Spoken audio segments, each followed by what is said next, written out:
11월 29일 정치배이 시작합니다. 제20대 대통령 선거가 정확히 100일 앞으로 다가왔습니다. 여야 후보들의 움직임도 빨라지고 있는데요. 민주당 이재명 후보는 오늘 광주에서 전국민 선대위 회의를 열었죠. 경제와 민생 대통령이란 키워드를 본격적으로 내걸었는데 국민의힘 윤석열 후보를 향해서 온전히 윤 후보의 성과로 인정할 테니 소상공인 50조 원 지원에 대해 당장 협력하자고 제안했습니다. 국민의힘 윤석열 후보는 오늘부터 2박 3일간 충청 지역을 방문합니다. 자신이 충청의 아들이라며 중원에서 정권교체의 신호탄을 쏘아 올리겠다고 했는데요. 김병준 상임선대위원장도 동행합니다. 하지만 이준석 대표가 전날 언론을 통해 일정을 알게 됐다고 말하며 당대표 패싱 논란이 일었고 장제원 의원의 캠프 내 역할을 놓고 뜨거운 설전도 벌어졌습니다. 대선을 100일 앞두고 제3지대도 빠르게 움직이고 있습니다. 정의당 심상정 후보와 국민의당 안철수 후보는 이르면 이번 주 만남을 갖고 대선 공조 문제를 논의할 전망입니다. 이런 가운데 손학규 전 바른미래당 대표가 무한 권력의 대통령제를 폐지할 대통령이 되겠다며 오늘 네 번째 대선 도전을 선언했습니다. 오늘 준비한 소식 많습니다. 들어가서 본격적으로 정치부의 예문을 열겠습니다.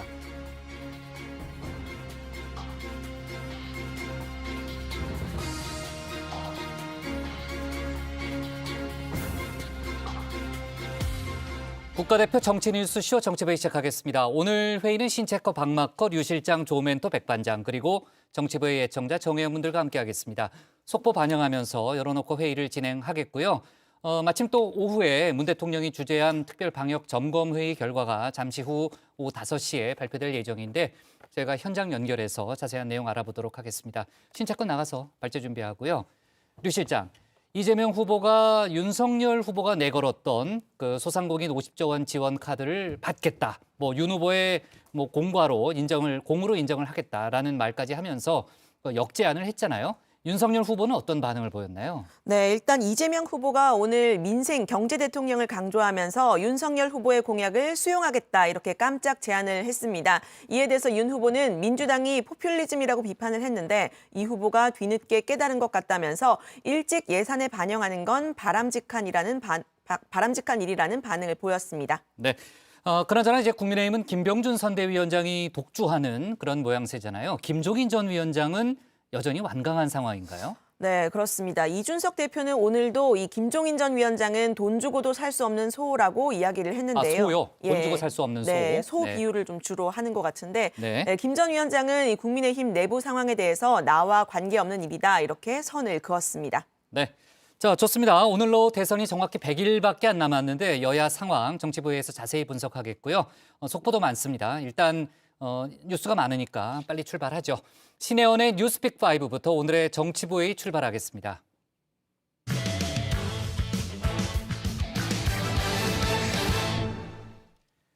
새로운 코로나 변이 바이러스 오미크론이 확산 중입니다. 전파력은 델타에 비해 5배가량 높고 치명력은 아직 베일에 쌓여 있죠.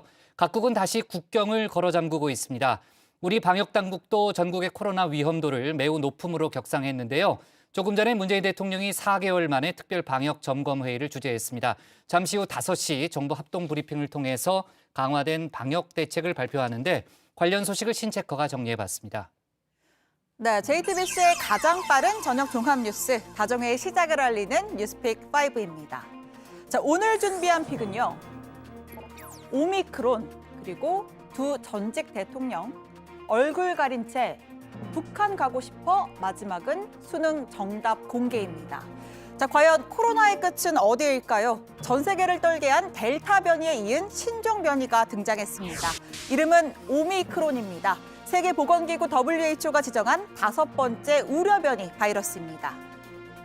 So Omicron B11529 is named as a variant of concern because it has some concerning properties. So far, there's little information, but those studies are underway. So we need researchers to have the time to carry those out.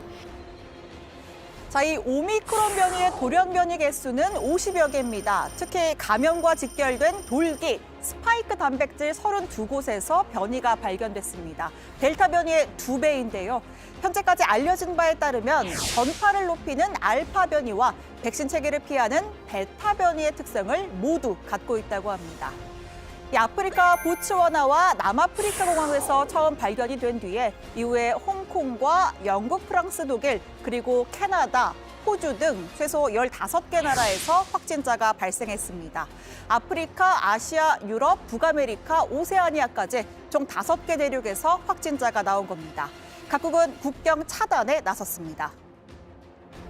Van de 61 geteste mensen is vast komen te staan dat het gaat over de Omicron-variant. We had 29 people arrive overnight. Two people were tested positive for COVID-19. 자, 우리나라는 안전할까요? 전문가들은 오미크론이 이미 유입됐을 가능성을 배제할 수 없다고 말합니다. PCR 검사로는 확진 여부만 파악할 뿐 오미크론을 가려낼 수는 없다는 겁니다. 예, 일단 뭐 이미 들어와서 배제할 수는 없는데 일단 네. 아프리카에서 오는 모든 환자들에 대해서는 지금 이런 이제 변이가 있는지 여부에 대해서 전수조사를 이미 하고 있었거든요. 그래서 예. 미국이나 유럽 이런 데서 이제 확산되기 시작하는 상황이라면 네. 국내에 유입되는 건 시간 문제가 될 수도 있는. 자, 이 오미크론은 어디서 어떻게 시작됐을까요? 가장 힘을 얻는 가설은 후천성 면역결핍증, 에이즈 환자 유래설입니다. 면역력이 극도로 떨어진 에이즈 환자의 몸속에서 다양한 돌연 변이가 일어났을 거란 추정인데요. 핵심은 역시 전파력과 치명력입니다. 오미크론의 전파력은 델타의 최고 5배에 이른다고 합니다. 하지만 이 치명력은 최소 2, 3주 더 분석이 필요합니다. 오미크론을 최초 보고한 남아공의 한 의사는 확진자들의 증상이 심각한 수준은 아니라고 진단했습니다.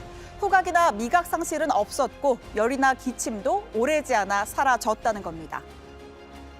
So with your Delta variant, we will know that smell, loss of smell and taste, and then the oxygen requirements of patients, but it will always start with your younger people. The most predominant clinical complaint is severe fatigue for 1 or 2 days, with then the headache and the body aches and pain. 네, 뉴스픽을 열심히 시청하신 분들이라면 누 변이는 뭐고 오미크론 변이는 뭐냐 궁금하실 수 있습니다.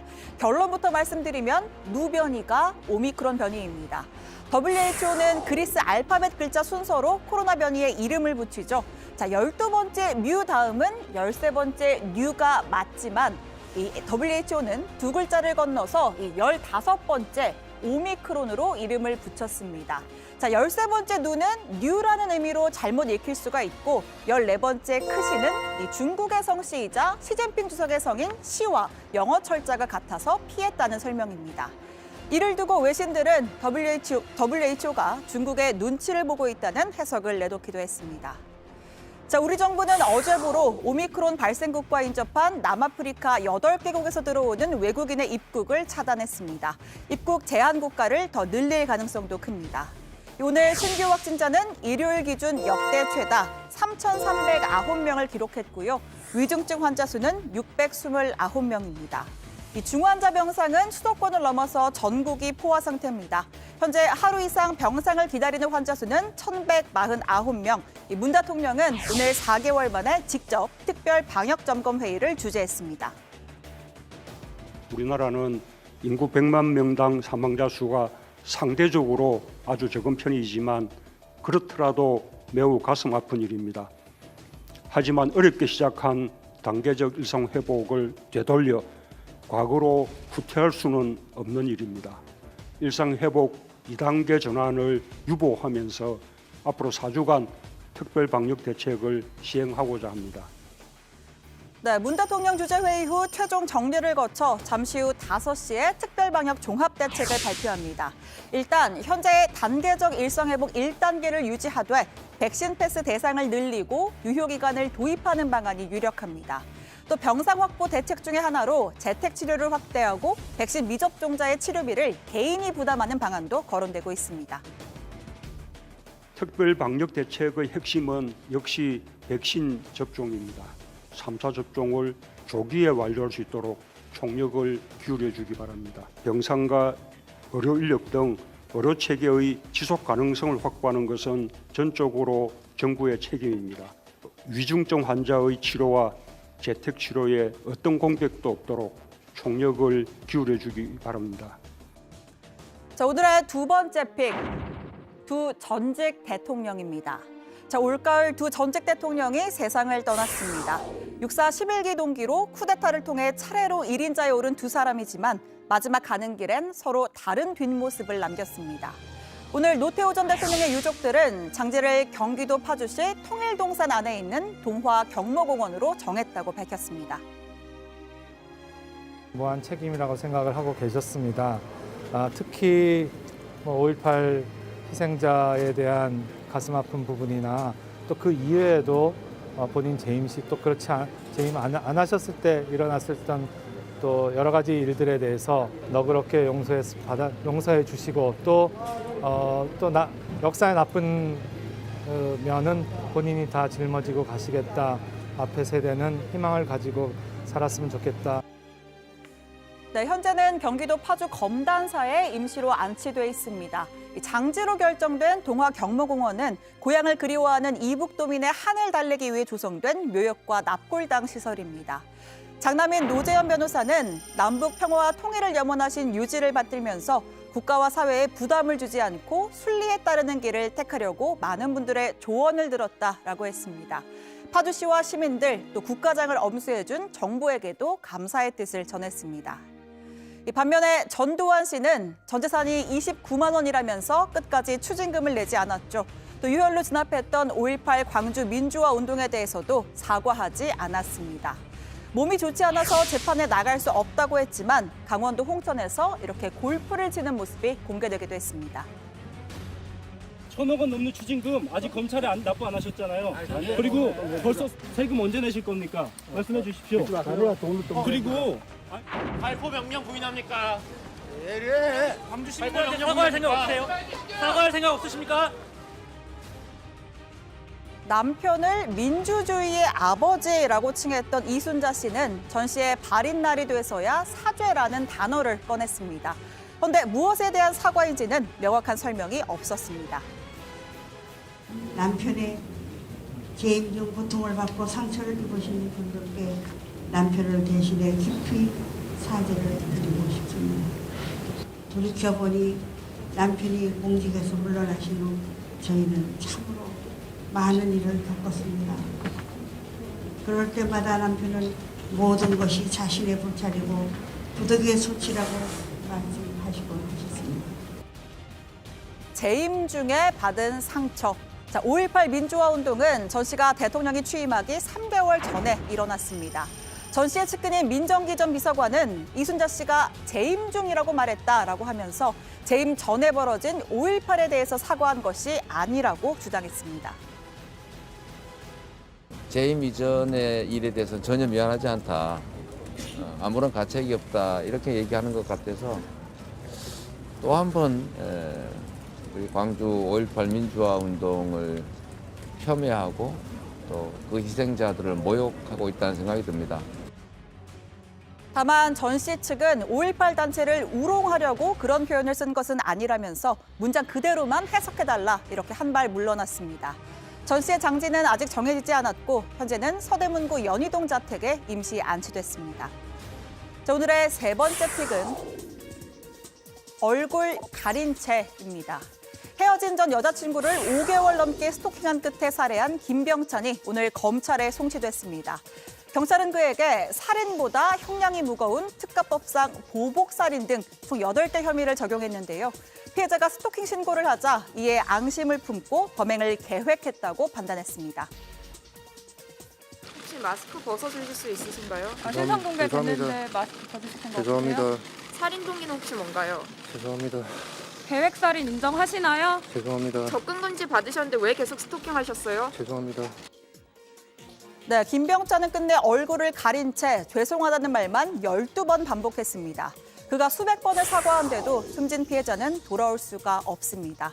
김병찬은 지난해 12월부터 피해자의 집에 10여 차례나 무단 침입했던 것으로 파악이 됐고요.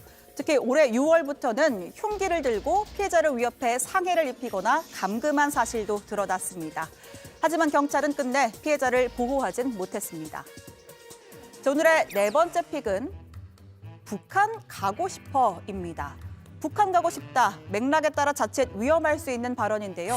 경기도교육청의 공식 소셜미디어에 올라온 웹툰의 한 장면입니다. 자, 첫 장에는 북한 친구들이 부럽다라는 제목이 큼직하게 적혀 있고요. 자, 이어지는 페이지에는 우와, 그럼 나 진짜 북한 가고 싶다. 갈 사람 손들어 라는 대사가 있고 아래에는 교육청툰 그리고 북한 친구들 부럽다라는 해시태그도 달려 있습니다. 한 교사가 초등학교 2학년 학생들에게 북한의 학교 생활을 소개한 이야기를 바탕으로 그렸다고 하는데요. 북한 찬양이 아니냐라는 논란이 일자 교육청 측은 현장에서 느낄 수 있는 학생들의 반응이라고 생각했다. 오해가 있을 것 같아 삭제 조치했다. 이렇게 해명을 했습니다. 웹툰을 올린 담당자를 처벌해달라는 청와대 국민청원이 게재되기도 했죠. 청원인은 엄연한 반국가 단체를 찬양하는 내용으로 국가보안법 위반으로 해석될 여지가 있다고 생각한다라고 주장했는데요. 해당 청원은 현재 사전 동의 100명을 넘겨서 관리자가 공개 여부를 검토하고 있습니다. 자, 오늘의 마지막 픽, 수능 정답 공개입니다. 잠시 후 오후 5시 2022학년도 최종 수능 정답이 공개됩니다. 올해 제기된 이의 신청은 총 1,014건으로 지난해보다 2배가 넘게 늘었는데요. 난이도가 높은 불수능이었던 데다가 특정 문항에 대한 이의 신청이 몰렸기 때문입니다. 자, 그중에서도 탑2 문제는 영어 34번과 생명과학 2, 20번 문제인데요. 제가 정회원분들과 같이 풀어볼까 했지만 솔직히 어려워도 너무 어렵습니다. 평가원의 해설을 좀 기다려봐야 할 것 같고요. 지금까지 평가원이 출제 오류를 인정한 사례는 단 6번에 불과하다고 합니다. 수능 성적표는 오는 12월 10일에 통지됩니다.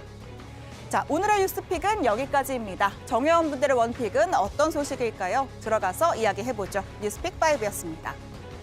네, 정말 오미크론 비상이죠. 사실 이제 최근에 우리나라에서 확진되는 이제 코로나 확진자의 거의 대부분이 델타 변이잖아요. 근데 오미크론이 델타의 5배 지금 이제 확산력을 갖고 있다는 거 아니겠습니까?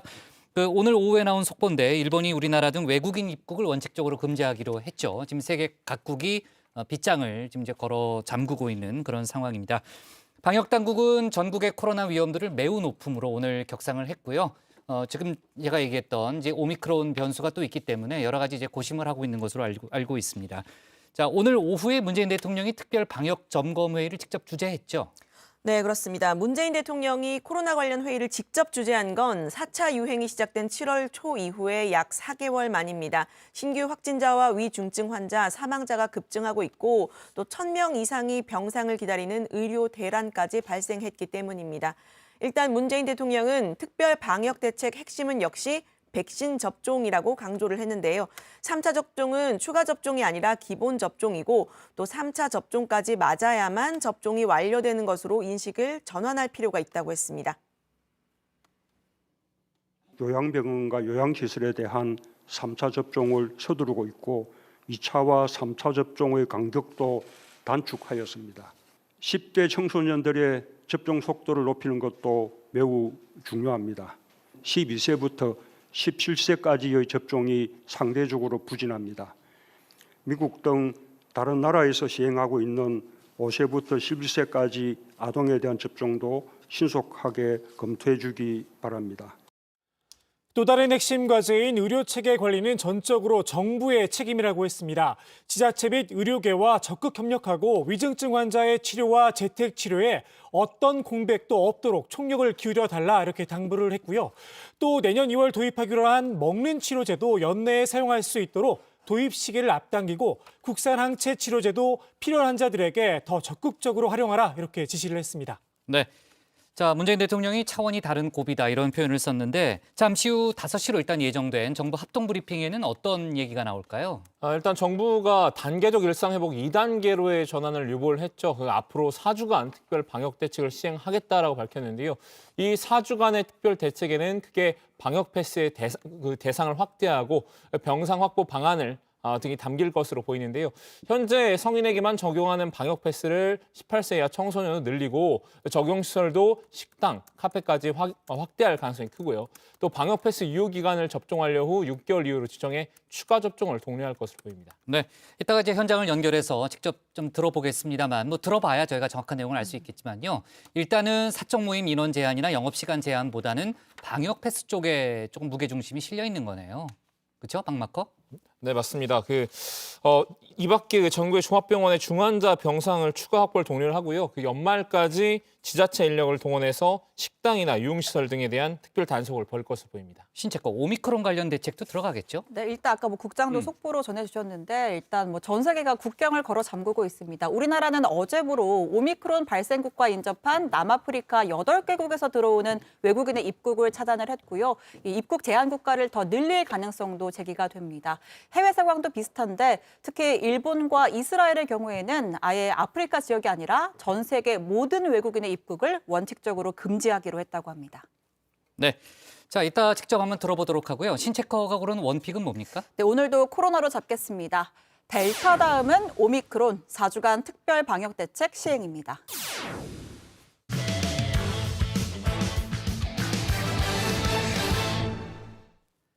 오늘로 대선이 100일 앞으로 다가왔습니다. 민주당 이재명 후보는 D-100 전국민 선대위 출범을 광주에서 선언했는데요. 4박 5일째 호남에 머무르면서 당 핵심 지지층을 결집하겠다는 의도로 해석됩니다. 관련 소식을 유정아 상황실장이 정리할 텐데 중간에 정부 합동 브리핑 소식이 들려오면요. 저희가 현장을 바로 연결하도록 하겠습니다. 네, 아기가 태어난 지 100일이 되면 100일 잔치를 하죠. 한 계절을 무사히 살아낸 아기를 축복하는 의식입니다. 석 달여 동안 아기 몸무게 정확히 2배가 되는데요. 엄청난 변화의 시간입니다. 대선이 100일 앞으로 다가왔습니다. 지금 겨울이 지나고 봄이 되는 앞으로 100일 동안 여론의 향배는 어떻게 될까요? 오늘 국회 상황실은 여론 상황실로 문을 열겠습니다. 일단 오늘자 여론조사 먼저 보겠습니다. 한국사회여론연구소 조사 결과인데요. 국민의힘 윤석열 후보가 41.8%, 또 민주당 이재명 후보가 39%입니다. 오차 범위 내에서 윤 후보가 앞섰고요. 한겨레 또 중앙일보 조사도 비슷했는데요. 오차 범위 내에서 이렇게 접전을 벌이는 모습이었습니다. 반면에 이 리얼미터 YTN 조사에서는요. 윤석열 후보가 43.7%, 이재명 후보가 35.1%로 오차 범위 밖에서 윤 후보가 앞서는 것으로 나타났습니다. 이 윤 후보가 우위를 보이는 조사, 또 오차 범위 내 접전을 보이는 조사 이렇게 번갈아 나오고 있는 상황인데요. 어느 후보가 압도적인 우위를 점하고 있다 보기는 좀 어려운 상황인 겁니다. 역대 대선에서 이 100일 전 여론조사 어떨까요? 지난 17대에서 19대 대선에서는 모두 특정 후보의 우세가 뚜렷했습니다. 전직 대통령 박근혜 씨의 탄핵 이후 이뤄진 19대 대선에서는요. 문재인 당시 후보가, 또 17대 대선에서는 이명박 당시 후보가 압도적인 우위에 섰는데요. 대선 100일 전에는 3자 구도였던 18대 대선 때도 박근혜 당시 후보가 우세했습니다. 당시 이 여론조사를 좀 보면요. 안철수, 문재인 후보를 모두 합쳐야 박 후보와 비슷하거나 또 박 후보보다 낮은 지지율을 보이는 여론조사들도 있었는데요. 반면 16대 대선 때 2002년에는요. 1, 2위 후보가 이렇게 오차 범위 내 접전을 벌였습니다. 당시 1, 2위 당선인인 노무현 후보가 아니고요. 한나라당 이회창, 무소속 정몽준 후보였습니다. 당시 민주당 노무현 후보는 2위와 10% 이상 차이 나는 3위였는데 대선을 한 달 앞두고 단일화에 성공하면서 극적인 승리를 거뒀습니다. 이번 대선의 경우 이 100일 전임에도 불구하고 압도적인 우세 후보가 없는 상황인데요. 단일화 같은 대형 변수도 남아있지 않은 상황이라 오히려 이례적인 대선으로 분석이 됩니다. 집토끼를 가두고 중도층을 끌어와야 한다는 이 선거의 전통적인 공식을 떠올리게 되는 대목이죠. 민주당 이재명 후보는 오늘까지 닷새째 호남에 머무르고 있습니다. 호남은 민주당의 지지 기반이죠. 그런데 이 후보는 호남은 민주당의 텃밭이 아니라 민주당의 죽비이고 회초리라면서 지지를 호소했습니다. 오늘 광주에서는 D-100 전국민 선대위를 출범하기도 했는데요. 청년 소상공인과 워킹맘, 수험생 학부모, 의료인 등 각계각층의 사람들이 이렇게 온라인으로 접속을 했습니다. 이 후보는 이렇게 셀카봉을 들고 약간 이 아이돌처럼 이렇게 직접 사진을 찍는 모습을 보이기도 했는데요. 오늘부터 100일 동안 하루를 1년처럼 여기겠다면서 경제와 민생을 강조했습니다. 지금 이 순간부터 저의 목표는 오직 경제 대통령 그리고 민생 대통령입니다. 국민의 지갑을 채우고 나라 경제를 성장시키는데 모든 역량을 집중하겠습니다. 네, 이 후보가 강조하는 키워드 청년과 미래라고 할까요? 국민의힘 윤석열 후보를 향해서는 소상공인 지원에 쓸 50조 지원 공약, 이 윤 후보의 공약이죠. 이 카드를 받겠다고 이야기를 했습니다. 지금 당장 할 수 있는 건 할 수 있는 건설적인 방안을 찾자 이렇게 제안을 한 건데요. 우리는 미래 세력이라면서 이런 말도 했습니다. 어머니 대통령 되셔가지고 윤석열 사람은 내게 윤석열 자, 우리가 대통령이 되고 나면 딱 5년이라고 하는 짧은 시간에 해야 될 일이 산더미인데 그 옛날 거 뒤져가지고 후벼파고 처벌하고 복수하고 그런 시간이 있습니까? 맞습니다. 그럴 시간 없어요. 1분 1초도 우리는 퇴행 세력이 아니라 전진하는 미래 세력입니다. 그렇죠? 네, 이 후보의 호남 일정 가는 곳마다 이렇게 보시는 것처럼 시민들이 몰려드는 모습이었습니다. 호남 지역의 민주당 의원들은 분위기가 고조되고 있다고 했는데요. 직접 한번 보시죠.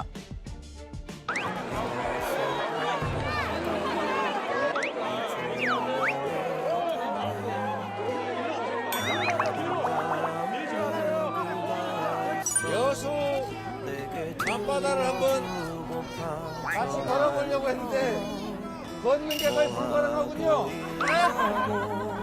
원래 둘이서 손 잡고 걸으면서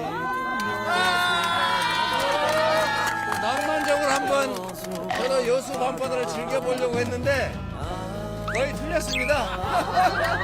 반갑습니다. 그리고 감사합니다.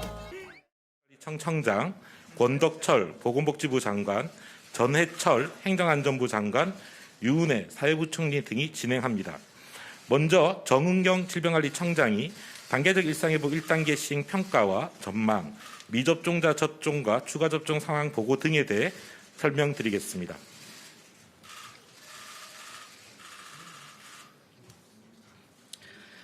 존경하는 국민 여러분, 질병관리청장 정은경입니다.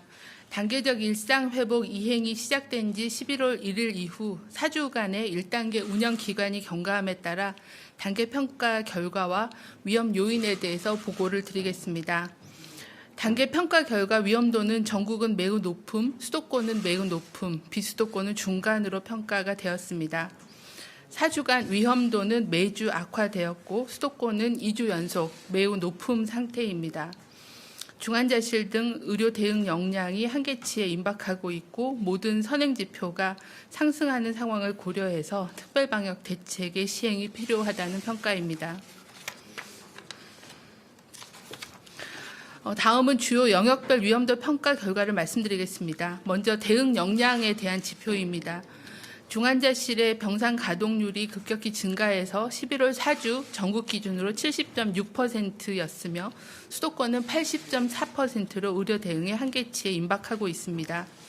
11월 들어 60세 이상의 확진자 증가가 누적되면서 위중증 환자 수와 중증화율이 크게 증가하였고 병상 부담이 가중될 것으로 예측하였습니다.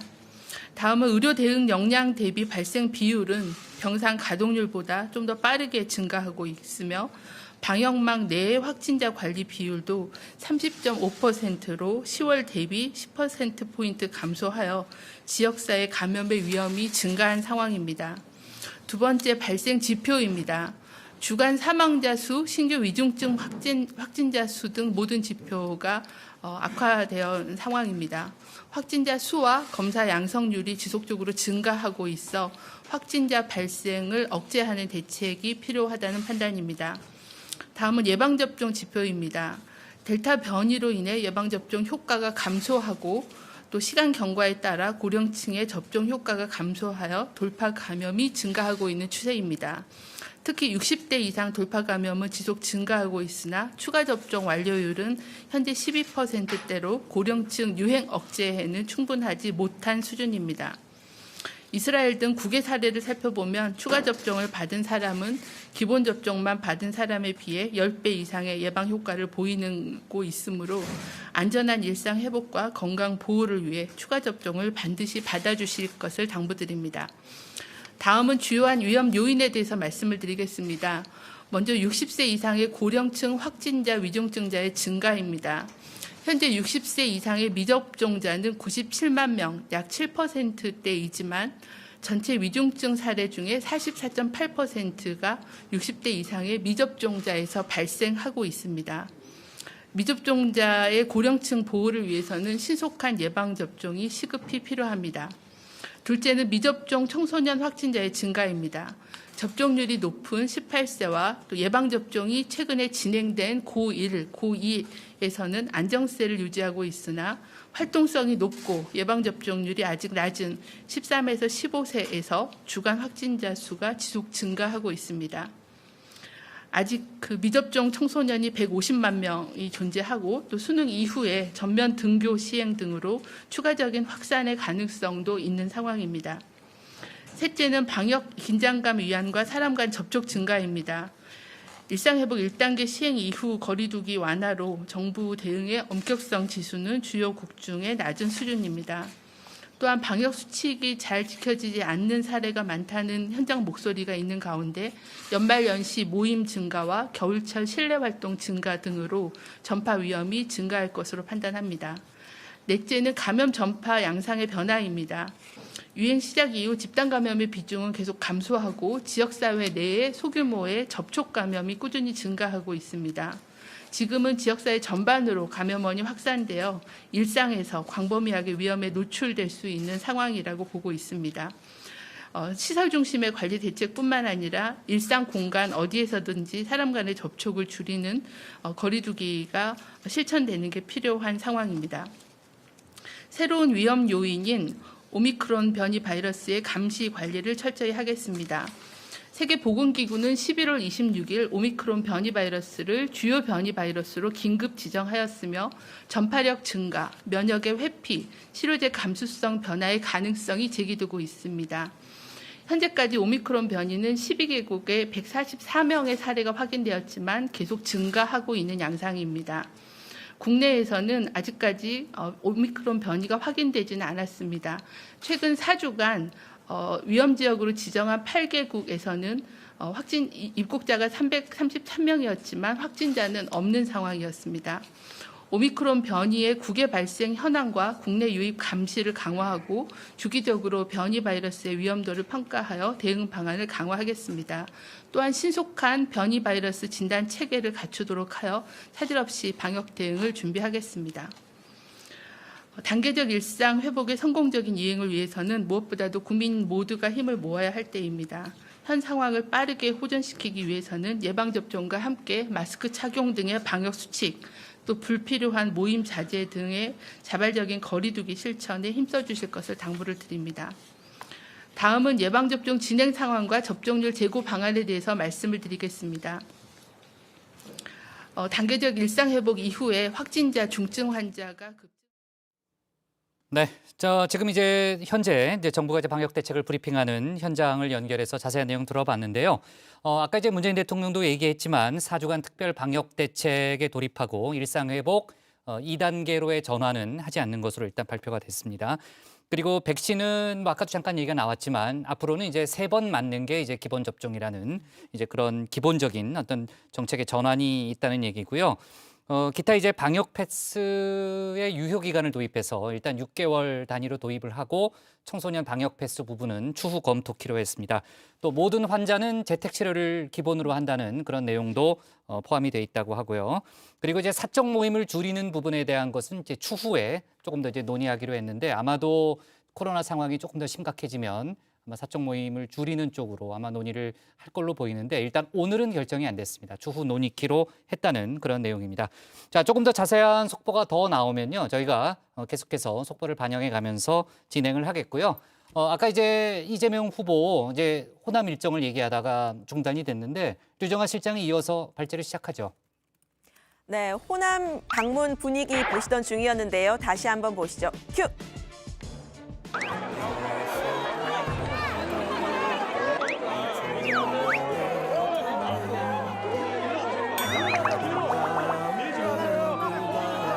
여수 밤바다를 한번 같이 걸어보려고 했는데 걷는 게 거의 불가능하군요. 원래 둘이서 손 잡고 걸으면서 낭만적으로 한번 저도 여수 밤바다를 즐겨보려고 했는데 거의 틀렸습니다. 반갑습니다. 그리고 감사합니다.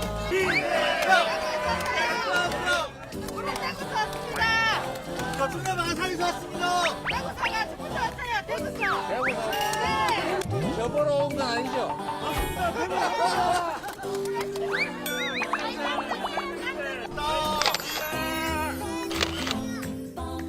네, 이렇게 분위기가 화기애애했다는 거고요.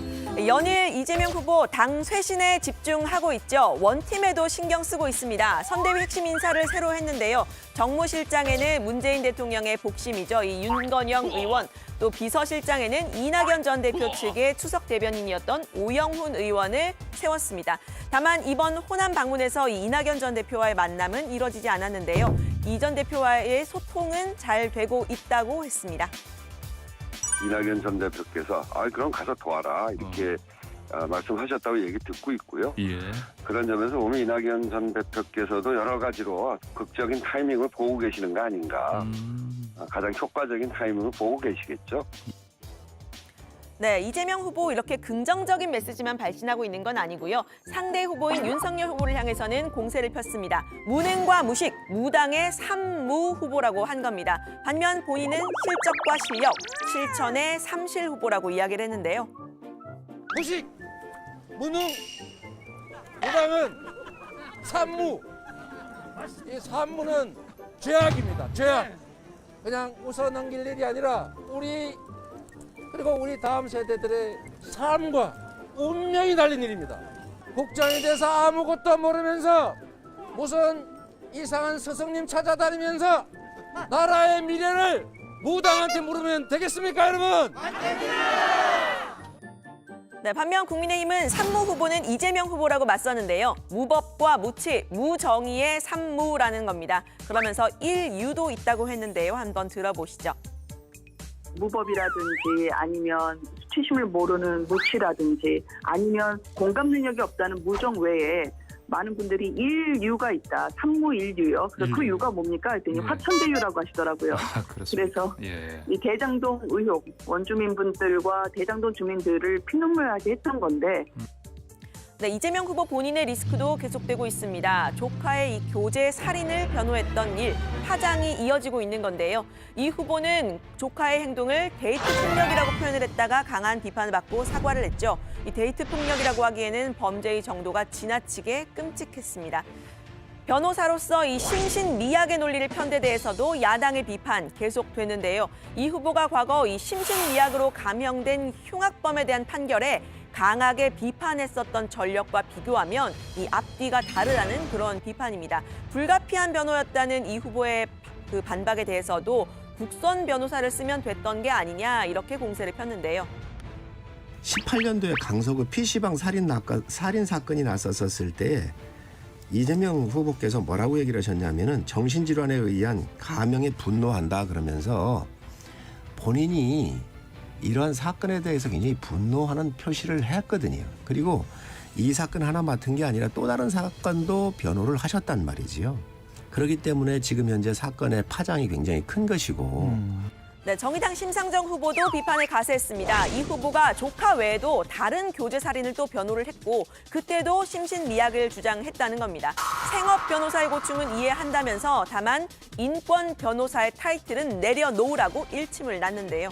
반면 민주당은 이 후보를 옹호하고 나섰습니다. 안타까운 일이지만 변호사로서의 역할을 충실히 할 수밖에 없었다는 논리입니다.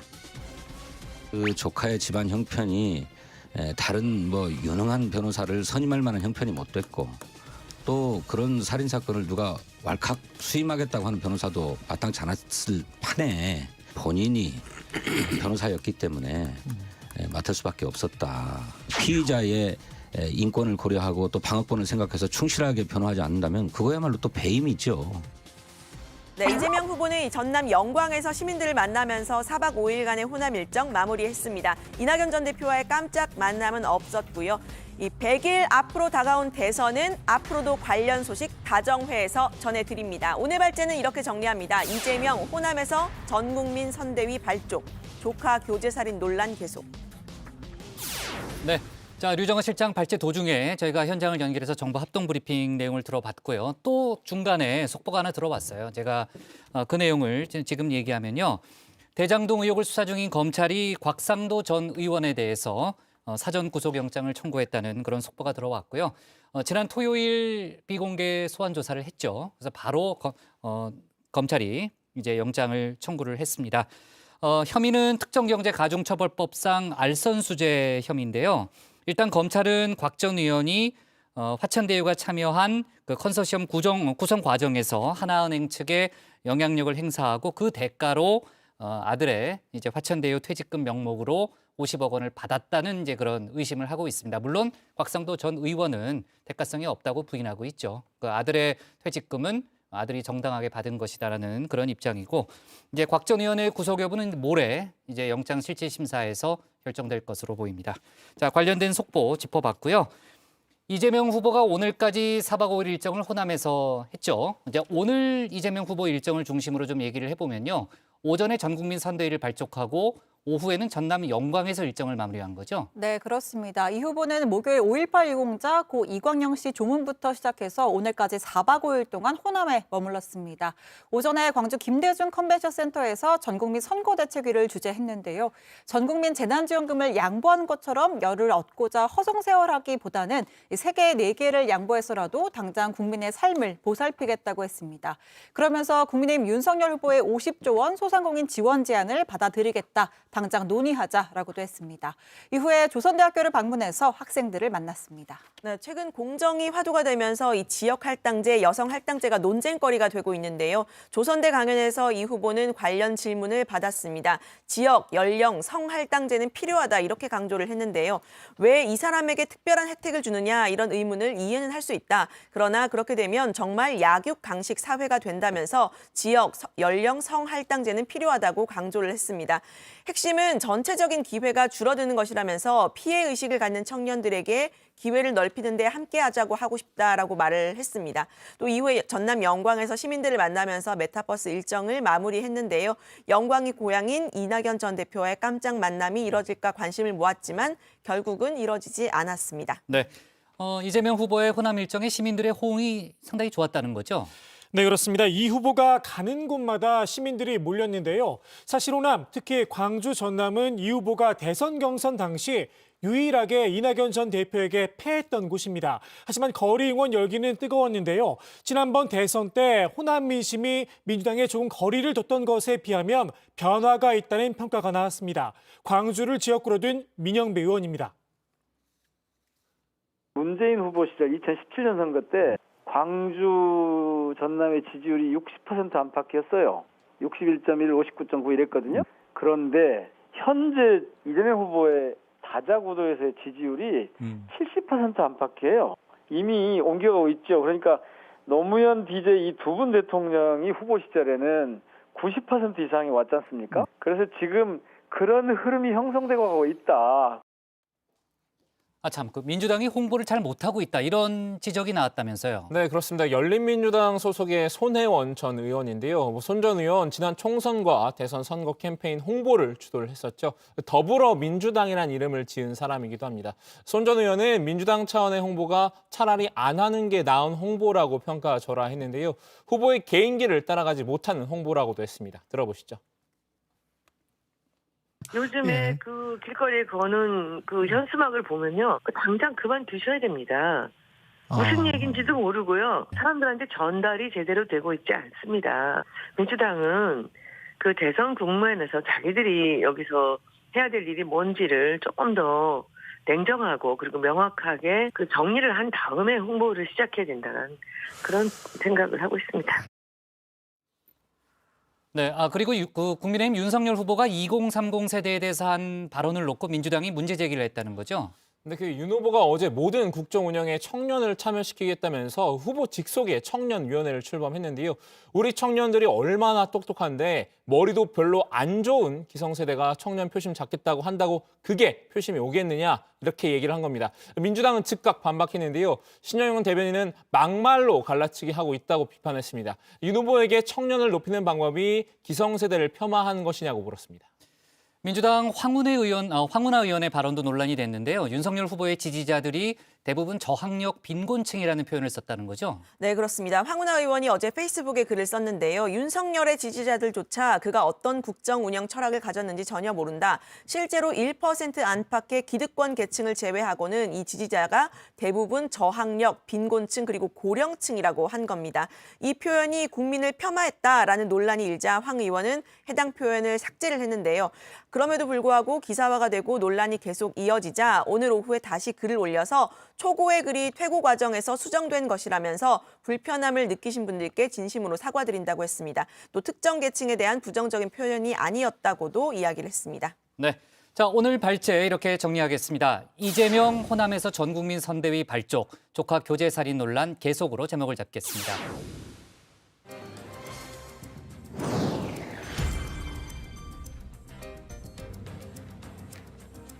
놓쳐선 안 될 뉴스들을 쉽고 빠르게 전해드리는 백다혜의 이 시각 다정회입니다. 지금 시각 5시 20분인데요. 이 시각 다정회 소식들 키워드로 먼저 살펴보겠습니다. 네, 오늘은 박준우 마커에게 물어볼 텐데요. 저번에 정답을 얘기했는데 오늘도 정답의 물결을 이어갈 수 있나요?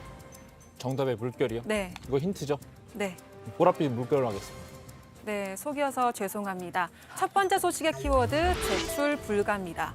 조국 전 법무부 장관의 딸 조민 씨의 입학 취소 절차를 진행 중인 고려대가 조 씨의 모교인 한영외고의 학생부 사본을 요청했지만 받지 못한 것으로 알려졌습니다. 교육청이 조 씨의 동의 없이 학생부를 제출하지 말라고 통보한 건데요.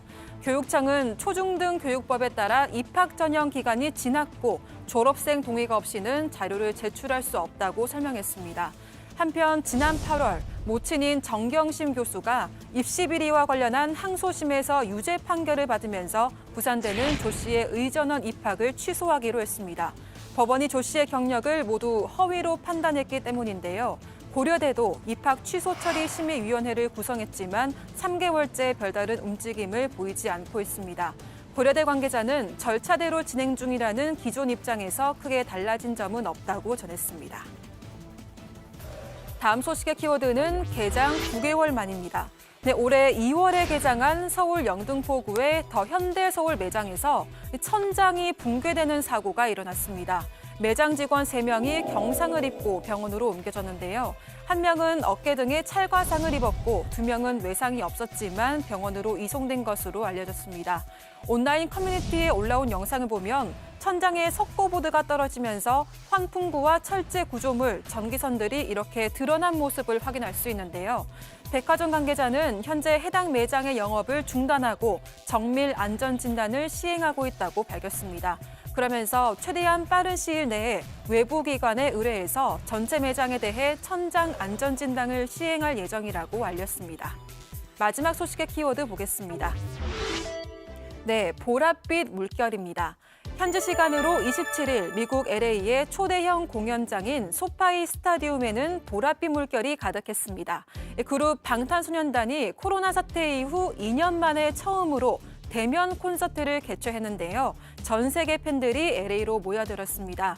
회당 약 5만 명을 수용하는 소파이 스타디움 역사상 최초로 4회 공연을 모두 매진시키는 기록을 세웠는데요. 이로 인해 LA 주변 상권도 때 아닌 특수를 누리고 있습니다. 인근 호텔의 숙박비가 치솟았고 BTS 멤버가 언급했던 한인타운의 곱창 가게 앞에는 팬들이 줄을 길게 서 있는 모습이 포착되기도 했는데요. 또 식당을 가득 메운 팬들이 BTS의 히트곡인 버터를 떼창하는 영상이 올라와서 화제가 되기도 했습니다. BTS는 LA 콘서트를 마치고 나서 미국의 음악 축제인 2021 징글볼 투어에도 참여할 예정입니다. 지금까지 이시각다정의 백다혜였습니다. 네, 백반장 수고 많았고요. 다음은 박준우 마커의 주민으로 가겠습니다.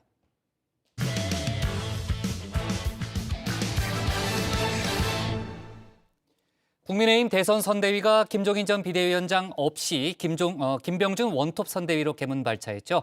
하지만 시작부터 이준석 대표 패싱 논란 그리고 장제원 의원의 비선 실세 의혹까지 여러 잡음도 동시에 일고 있습니다. 박준우 마커가 주민에서 관련 소식 짚어봅니다. 주민의힘을 4명을 다룰 때면 반드시 소환되는 코너죠. 주민픽4, 줄여서 줌픽4입니다. 국민의힘 윤석열 후보의 대선 선대위 김종인 전 비대위원장 없이 닻을 올렸지만 출발부터 삐그덕거리는 모습인데요. 오늘 주민은 선대위 관련 인물 4명의 이야기를 다뤄보려고 합니다. 첫 번째 픽, 기대 반, 우려 반부터 줌인해보겠습니다. 그의 실행력, 그 이면에는 이런 전제적 사고와 판단 기준, 그리고 폭력적 심성이 있다는 것을 잊어서는 안 됩니다.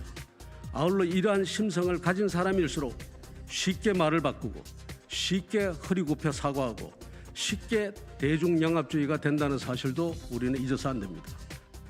김병준 상임선대위원장, 사실상 원톱으로서 윤석열 후의 선장을 맡게 됐죠. 상임선대위원장직 수락 후 내놓은 첫 메시지는 바로 반 이재명이었습니다. 김 위원장의 공격 포인트는 조카의 살인사건 변호 이력이었는데요. 특히 이 후보가 이를 데이트 폭력으로 규정한 점을 강하게 비판했습니다. 정치를 하는 변호사가 심신미약을 일종의 변호 기술로 쓴다. 이건 말이 되지 않습니다. 게다가 살인을 데이트 폭력이다. 이 정도로 이야기를 하고 있습니다. 정치 지도자로서의 자격이 없다. 저는 그렇게 생각합니다. 사과는 했지만 저는 또 이 사과조차도 진정한 사과가 아니라고 생각합니다. 사실 김 위원장은 정책통으로 꼽히죠. 첫 메시지는 당연히 이 후보의 정책 비판에 초점을 맞출 것으로 예상이 됐는데요. 예상을 깨는 행보가 컨셉일까요? 이 후보에 대한 선전포고로 데뷔 무대를 치렀습니다. 그동안 여론은 김종인 모시기를 둘러싼 선대위 구성 갈등에 관심이 쏠려 있었죠. 김 위원장의 메시지는 이런 잡음을 잠재우고 주변을 환기시키려는 의도로 보이는데요. 동시에 김종인을 지우고 본인의 존재감을 부각하기 위한 전략적 발언이란 분석입니다. 정책 말고 전략적인 면에서도 역량이 결코 뒤지지 않는다는 점을 보여주고 싶었던 것 같은데요. 하지만 첫 메시지가 상대 후보에 대한 인신공격이라는 게 실망스럽다는 반응도 있죠. 특히 전략만큼은 전략통인 김종인 전 위원장을 따라가기 어렵다는 우려가 나왔는데요. 근데 저는 김병준 위원장이 전투 지휘 능력으로 실적이 있거나 이러진 않습니다. 그렇기 때문에 그 부분은 약간 우려가 됩니다. 김종인 성향의 이준석 대표입니다. 선거에는 영역별로 지휘관이 있어야 된다는 생각인데요. 내치를 하는 사람이 있으면 외치를 하는 사람은 따로 있어야 한다는 뜻이겠죠. 일단 출발은 했지만 문은 열어둔 만큼 김종인 전 위원장이 중간에라도 꼭 합류했으면 한다는 바람을 드러냈습니다.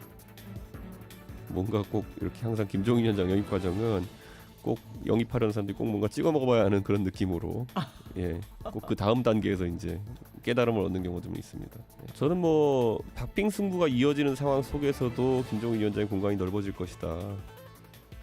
김병준 위원장이 굉장한 역량을 발휘해 주길 기대한다고는 했지만요. 그렇게 미덥게 여기는 뉘앙스는 아닌 듯한데요. 그도 그럴 것이 김 위원장의 지난 26일 기자회견 과정에서 이준석 패싱 논란이 일었었죠. 오늘의 두 번째 픽, 오리알된 준스톤입니다. 김병준 위원장이 이제 후보를 만나고 바로 기자회견장으로 가서 기자회견을 한 것으로 알려졌거든요. 전혀 모르셨던 내용입니까? 예. 저는 전혀 상의한 바가 없고 사실 그렇게 기자회견 했을 때는 뭐 후보와 의견 교환이 있었다고 볼 수도 있겠지만은 여러 가지 지금 오늘 본부장 회의도 예정돼 있는 상황 속에서 앞서서 그렇게 먼저 하신 것은 제가 의도를 정확히 전해듣지는 못했습니다. 이준석 대표, 김병준 위원장에게 전권을 위임하고 홍보 미디어 분야에 집중하겠다는 뜻을 밝혔었죠. 하지만 직책상 당연직 공동상임선대위원장이긴 합니다. 그런 이 대표가 지난 26일 윤석열 후보와 김 위원장의 회동은 물론 기자 간담회 일정도 사전에 보고받지 못했다는 겁니다. 당대표 패싱 논란이 일면서 이 대표도 불쾌감을 고스란히 드러냈는데요. 저는 뭐 그런 기자회견 자체가 무슨 예. 목적이었는지는 저도 아직 파악이 안 되고 있습니다. 패싱 논란이 커지자 이 대표가 어제 진화에 나왔습니다. 페이스북에 패싱이라는 것은 가당치 않다라는 글을 직접 올린 건데요. 하지만 오늘도 패싱 논란은 계속됐습니다. 이번에는 윤 후보의 일정이 문제가 됐습니다. 저는 어제 그게 언론에 리리즈되기 전까지 저한테 가자는 얘기를 들은 적이 없어요. 당대표 이전에 제 일정이잖아요. 저는 오늘 못 가요. 오늘 그 외교 사절 만나는 것도 있고 예, 제 일정 가득하기 때문에 조정을 할 수가 없어요. 윤 후보 오늘부터 2박 3일 동안 세종, 충청 지역 일정에 나섰죠. 그런데 이 대표가 해당 일정 역시 언론의 기사가 나기 전까지 몰랐다는 건데요. 김병준 원톱 선대위의 운영이 뭔가 매끄럽지 못하다는 불만을 나타냈습니다. 근데 이렇게 되면 또 많은 언론이 제가 안 가면 또 해석을 붙일 거 아닙니까 뒤에다가 못 들었기 때문에 이준석 패싱이고 두 번째로는 이준석이 후보 일정 협조 안 한다 또 이렇게 또 이간질하려는 사람도 있을 거 아닙니까? 그러니까 황당한 거예요 제 입장에서는. 그러니까 이게 그런데 반복되고 있습니다 지금까지. 뭐 그렇다고 윤 후보와의 갈등이 있다는 얘기는 아니고요. 실무적인 면에서 커뮤니케이션이 원활하지 않다는 취지인데요. 윤 후보도 서둘러 패싱 논란 불식에 나섰죠. 패싱을 할 이유도 없고 다 같은 우리 선대위원이기 때문에 그런 일은 저는 있을 수 없다고 저는 생각합니다. 자, 이어서 오늘의 세 번째 픽은 문고리 잡은 장순실입니다. 조국 흑서의 공동 저자죠. 권경애 변호사. 최근 김종인 전 비대위원장의 선대위 합류 무산에 대해 김종인 상황설을 퍼뜨린 세력이 결국 승리했다고 지적했는데요. 그 세력으로 윤석열의 문고리 3인방을 지목했습니다. 권성동, 윤한홍, 장재원 의원인데요. 특히 장 의원을 두고 선대위 인선 작업을 주도했다는 말이 공공연히 흘러나온다고 주장했습니다. 진중권 전 동양대 교수도 여의도 바닥에는 벌써 장순실이라는 말이 나도는 모양이다라고 비꼬았는데요. 장 의원, 애초 윤 후보의 비서실장으로 거론됐었죠. 하지만 아들 장용준 씨 문제 등으로 백의종군을 선언한 상태입니다. 그런 장 의원에게 뒤에서 윤 후보를 움직이는 비선실세라는 의혹이 제기된 겁니다. 심지어 장 의원이 지난 26일 당사에서 회의를 하는 모습이 포착됐다는 이런 보도도 나왔었죠. 오늘 또 그 조간의 보도에 따르면 장재원 의원이 지난 26일에 회의를 하는 모습이 또 포착되기도 했다. 이런 보도도 함께 나왔거든요. 오늘 아침에도. 어머나 굉장히 놀라운 일이네요. 그건 있을 수 없는 일이다 이렇게 보시는 겁니까? 만약 사실이라면 정말 놀라울 일입니다. 장 의원 본인은 해당 의혹을 강하게 반박하고 있습니다. 더 이상의 음해에 대해 적극적으로 대응하겠다면서 때로는 법적 대응도 하겠다고 으름장을 놨는데요. 윤 후보도 장순실은 없다면서 장 의원에게 힘을 실었습니다. 선대위에서는 지금 어떠한 직책도 맡지 않았잖아요. 모든 일이라고 하는 거는 자기 사무실도 있고 공식 어떤 개선이 있어야 일을 할 수 있는 겁니다. 자, 오늘의 마지막 픽은 물 건너간 컴백홈입니다. 국민의힘 선대위 직능총괄 본부장에 임명됐던 김성태 전 의원 소식인데요. 딸의 특혜 채용 논란이 확산되자 지난 27일 자진 사퇴를 선언했습니다. 일신상 문제로 당과 후보에게 누를 끼치게 된 것은 아닌지 고민했다면서 백의종군을 택한 건데요. 김 전 의원은 KT의 딸 채용을 청탁한 혐의로 재판을 받고 있죠. 1심은 무죄가 나왔지만 2심에서 징역 1년에 집행유예 2년을 선고받았습니다. 현재 상고심이 진행 중인데요. 채용 비리 의혹, 특히나 공정성에 민감한 2030 표심에 악영향을 미칠 수 있는 요소입니다. 김 전 의원이 사퇴를 결심한 이유이기도 한데요. 하지만 사퇴에 대처하는 윤 후보의 자세가 이를 더 키운 꼴이 됐습니다. 사건이 좀 오래돼가지고 저도 잘 기억을 못했어요. 기억을 못했다는 말에 비판이 일자 추가로 이런 해명을 내놨습니다. 짧은 기간에 선거 조직이기 때문에 저도 크게 의식을 못했던 것 같아요.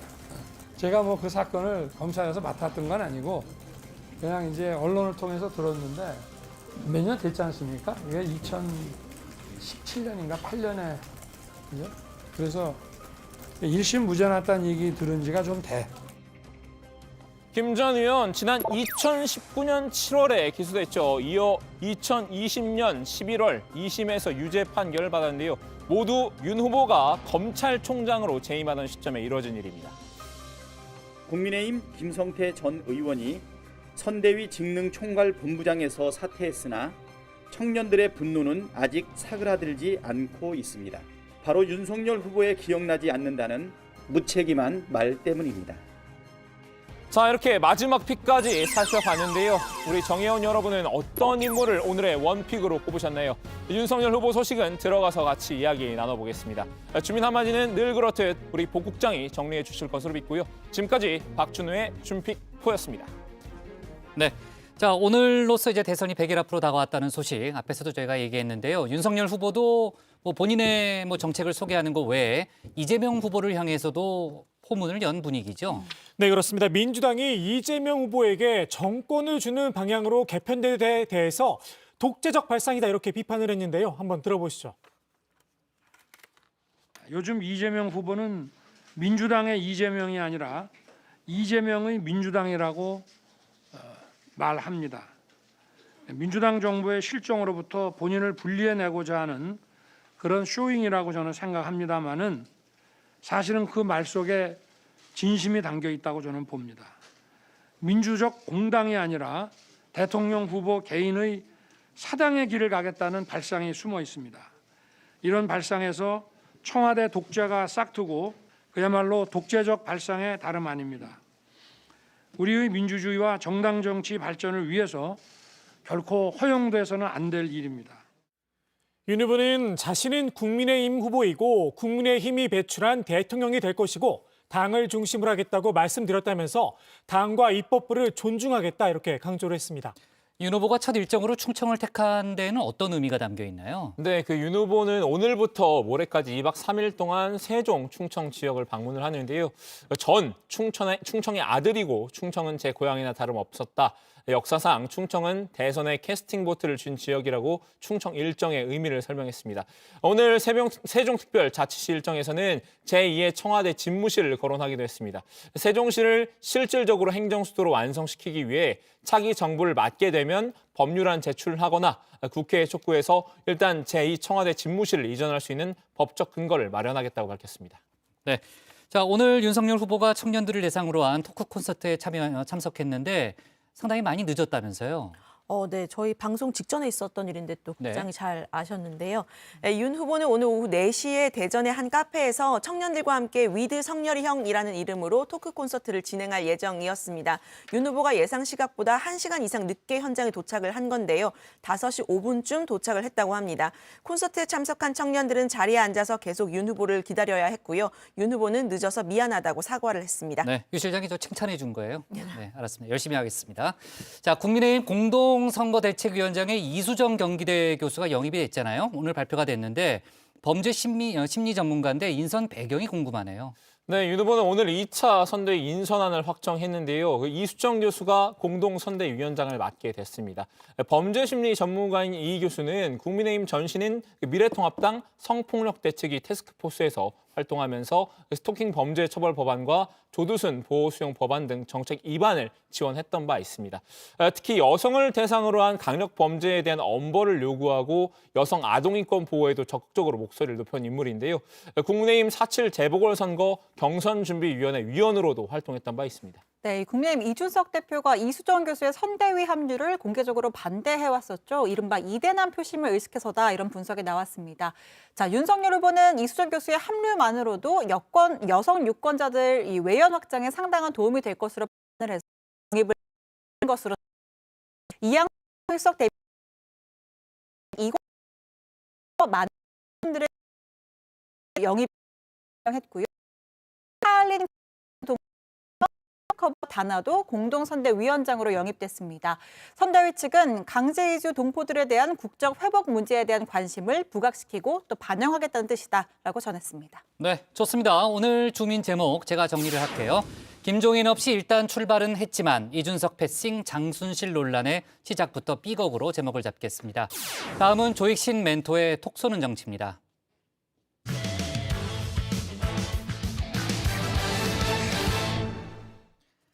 바른미래당 손학규 전 대표가 오늘 대선 출사표를 던졌습니다. 네 번째 도전인데요. 손 전 대표는 대통령병에 걸렸냐는 비난과 조롱을 다 받겠다고 했습니다. 관련 내용을 톡쏘는 정치에서 짚어봅니다.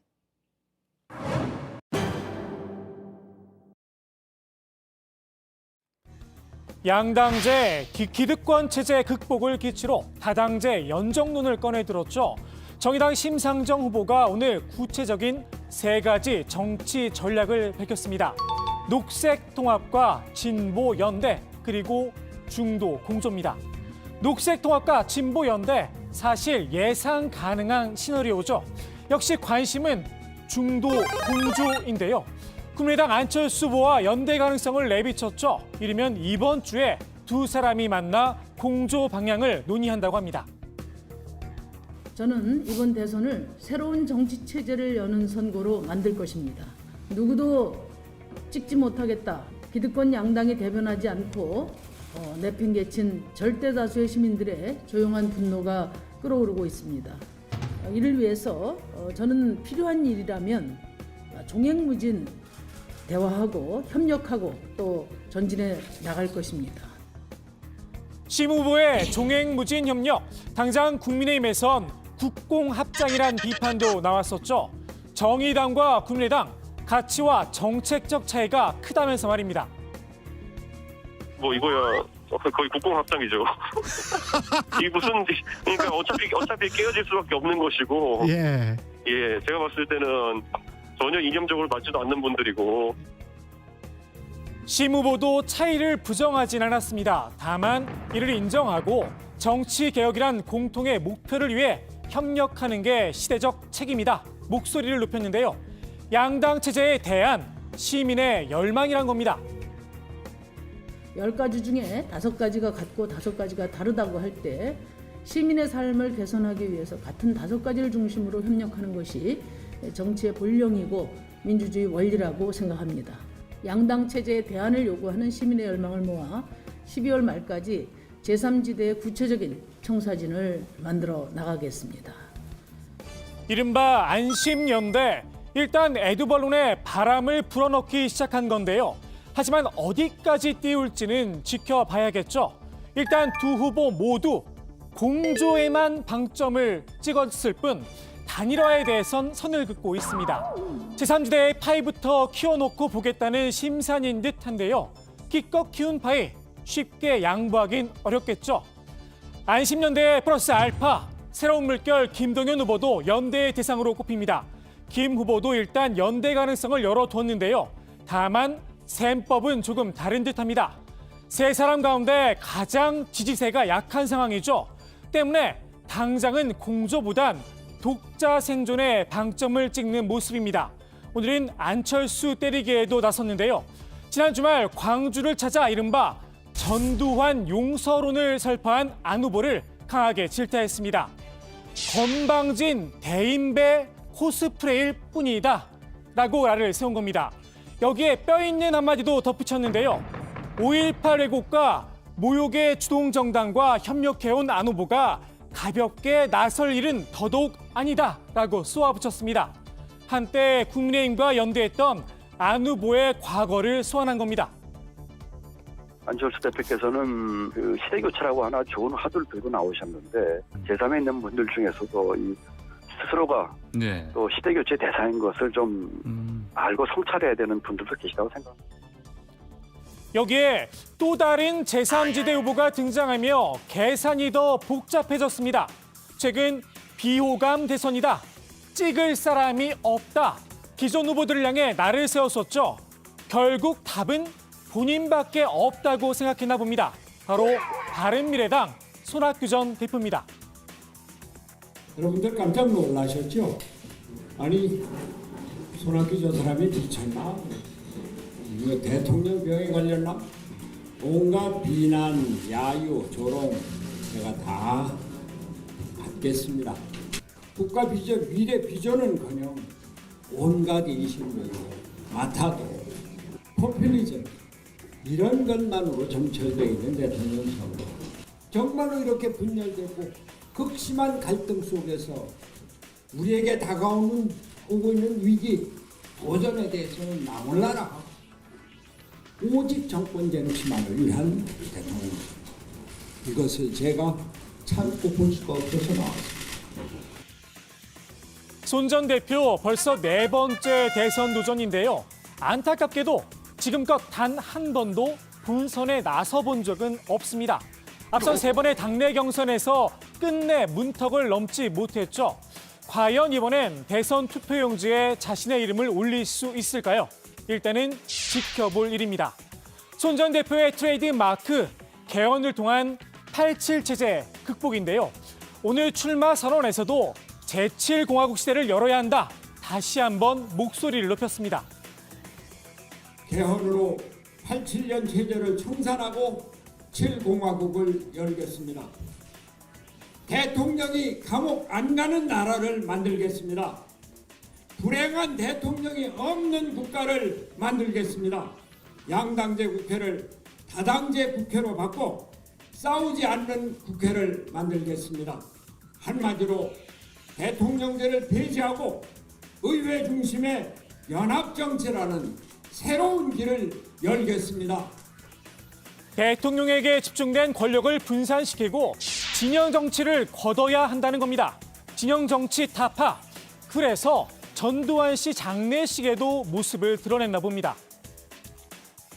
노무현 대통령은 2번씩이나 청와대에 초청을 해서 식사 대접을 하면서 국정에 대한 조언을 구했고요. 5.18에 대한 책임을 묻지 않아서가 아니라 국민 통합 차원에서 대통령 차원에서 대통령으로서 전 대통령을 초청을 한 것이다 이렇게 생각을 하고. 손 전 대표의 갑작스런 등장, 정치권의 평가는 뜨뜻미지근합니다. 손학규라는 분이 아직도 계셨구나. 맞아. 내가 놓치고 있었던 생각이 들고. 이 47년생이시거든요. 물리적 나이라는 게 뭐 아주 중요하지 않다고 말씀드렸습니다. 74시잖아요. 뭔가 마지막인데 뭘 노리고 나왔을까? 글쎄, 그 이제 국민들이 적합하다고 볼지 잘 모르겠습니다. 손 전 대표의 출마 선언 자체보다 혹시나 나라에 큰일이 생기는 게 아니냐 걱정하는 목소리도 있었습니다. 우리 손학규 전 대표님은 아주 중요한 징크스가 있죠. 우리 손학규 대표님께서 중요한 기자회견을 할 때마다 나라에 큰일이 생겼어요. 오늘 또 그런 일이 생길지 우리가 국민들이 같이 볼만하고요. 다행히 오늘은 조용하게 넘어간 듯 싶습니다. 손 전 대표가 제7공화국으로 승부수를 띄웠다면 독창적인 공약으로 일가를 이룬 분도 있습니다. 바로 국가혁명당 허경영 후보입니다. 허 후보 본인 공약에 대한 자부심이 대단한데요. 나는 그 여야 후보에게서 공약을 본 적이 없습니다. 본 적이 없어요? 뭐 내 공약을 보는 것 같아요. 사람들이 따라온다. 예, 근데 그게 표절해서 될 일이 아니잖아요. 그런데 허경영을 표절한다. 자, 인간. 그거는 길거리 가서 물어봐도 사람들이 그런 이야기를 해요. 이번 대선에서도 파격 공약을 내놨습니다. 신혼부부 3억 지원, 전국민 코로나 긴급자금 1억 원. 여기에 민주당 이재명 후보의 대표 공약이죠. 기본소득도 주겠다고 약속을 했는데요. 이 후보와는 당위 자체가 다릅니다. 자기 어머니 아버지가 모든 걸 바쳐서 자기를 키워줬는데 어머니한테 기본 생활비를 8만 원 줘놓고 나 기본 생활비 좋습니다. 이런 불효자식이 어디 있습니까? 국회의원들을 정신교육대에 보내겠다. 수능을 폐지하고 한 과목만 포기하겠다. 중범죄자들을 몽고로 보내 사막 초지화 작업을 시키겠다. 이세 공약이 줄줄이 사탕인데요. 과연 국민들의 평가는 어떨까요? 공약으로 본 후보 호감도 허 후보가 7%를 차지하며 당당히 3위에 이름을 올렸습니다. 사실 대선 후보 지지율 조사에선 허 후보 이름이 빠진 상태인데요. 허 후보, 나라를 구할 태양을 넣어주지 않는다. 불만을 드러내기도 했죠. 나라를 구할 본태양은 여론조사 넣어주나? 안 넣어주죠. 그러면 여러분들이 어떻게 해야 되겠어요? 몸부림치고 있죠? 제3의 후보들이 지금 이제 안철수, 심상정 후보만 있는데 이 허경영 후보 득표율도 굉장히 관심이다. 제가 보기엔 여론조사에 넣어야 됩니다 이제. 허 후보를 여론조사에 넣어야 한다는 이재명 후보 측 주장. 안 후보와 심 후보를 허 후보와 동급으로 만들고 싶은 게 본심이 아닌가 싶기도 합니다. 허 후보, 2세 공약뿐 아니라 무술 고수로도 유명세를 탔는데요. 과거 다정회와 인터뷰에서 이런 이야기까지 했었습니다. 축지법과 공중부양을 할 수 있다고 주장하시는 건데 나는 항상 길을 가면 그런 걸 해요. 걸어 다니면. 그 대신에 내가 축지법을 잘 안 쓰는 이유는 나도 좀 운동을 해야 되잖아. 그럼 뭐 공중부양 자세는 보여주지만 일단 취임식 때 보여줄 거니까. 내가 대중식 때 강화문에서 내가 하늘에서 내려오죠. 공중부양과 축지법, 허 후보가 직접 그 비밀을 밝혔습니다. 오늘은 천기누설로 톡 쏘는 정치 마무리하겠습니다. 결과보자 공중부양 같은 걸 하거든요. 그런 걸 하면서 내 건강이 하나의 그런 걸로 단결돼 있다, 아주 돼 있어요. 건강하자고. 그렇죠. 소통하자고 하는 거지. 건강인데 야, 그 공중부양 하는 거 좀 배워라. 뭐 이런 거 재밌잖아요. 축지법 쓰고 그런 건 아니죠. 축지법 아니 걸어 다니라 좀. 차 타고 다니지 마라. 내처럼 좀 말이야. 많이 걸어 다니면 축지법도 안다. 네, 김동연 후보는 오늘 제3지대도 기득권이다 이렇게 또 발언을 했죠. 네, 그렇습니다. 새로운 물결 김동연 후보는 제가 생각하는 제3지대의 길은 소위 진보, 보수를 제외한 여집합의 이야기 아니라면서 지금 제3지대에 나와 있는 분들도 사실 기득권의 한 축이라고 날을 세웠습니다. 김 후보는 셋이 모이더라도 단일화 논의까지 쉽지 않을 것이라면서 단일화에도 선을 그었습니다. 네. 안철수 후보는 삼성전자급 회사 5개를 만들겠다 이렇게 오늘 얘기를 했고요. 또 아까 저희가 봤던 허경영 후보는 이재명, 윤석열 후보를 부통령으로 쓰겠다 이런 발언도 했습니다. 자, 오늘 정치부에는 여기까지 정리를 하겠습니다. D-100 정말 정치 뉴스가 쏟아지는 그런 하루고요. 앞으로도 그럴 것 같습니다. 여야 후보들 간의 경쟁은 더 치열해지겠죠. 저희는 내일 오후 4시 반에 다시 찾아뵙겠습니다. 수고하셨습니다. 그렇다면서 어떻게 그렇게 능욕을